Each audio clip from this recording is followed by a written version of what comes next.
guys, how are you doing? It's me again. I'm so excited about what's going on in this country. And I know you're thinking, what is he talking about? I'm talking about what God is doing. Despite what we've been seeing and things that we're hearing on the news, you know, there's a famous evangelist, Smith Wigglesworth, where he wouldn't even allow the newspaper in his home. All he did was read the Bible. He was so focused on the mission and so focused on God. And I'm not saying it's not wise to know what's going on in the world, but at the same time, we can become so consumed with it, we forget about the mission. We forget about what God's called us to do. And day after day, I just feel like lately I'm hearing more testimonies all throughout the country, not even just in this city, about what God is doing.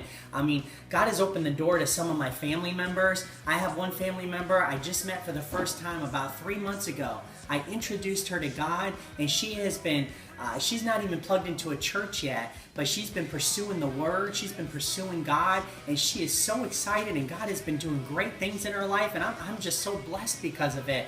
And I'm hearing testimonies of a friend in North Carolina who was walking down the street and led somebody to the Lord. One of our pastors today was at a restaurant, led somebody to the Lord. Our main pastors in Dominican Republic shared a testimony about a deaf girl's ears being open, hearing her voice for the very first time, and God moving in her life.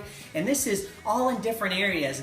And so I just want to encourage you and challenge you to let God move in your life. Today our pastor preached on, coming back to our first love and being passionate for God. So my first challenge this week would be spend more time with God, get in His presence, and just fall in love with Him. And as you do that, God wants to pour out of you. As He pours into you, He wants to pour out of you.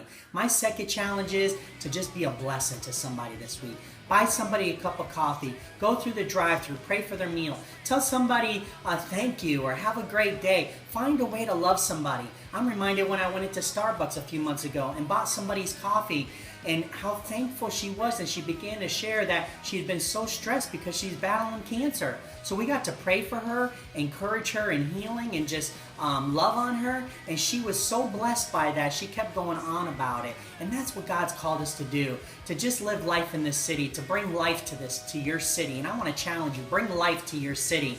And I just want to encourage you to read the testimonies on my Facebook page. The things that I just shared are on there. And I want to hear testimonies from you, because this ain't about me. This ain't about what I'm doing. This is about all of us, the church rising up and demonstrating God's kingdom and sharing some good news with people. And after this week, with all the stuff I'm seeing on Facebook, people need some good news, and we have it.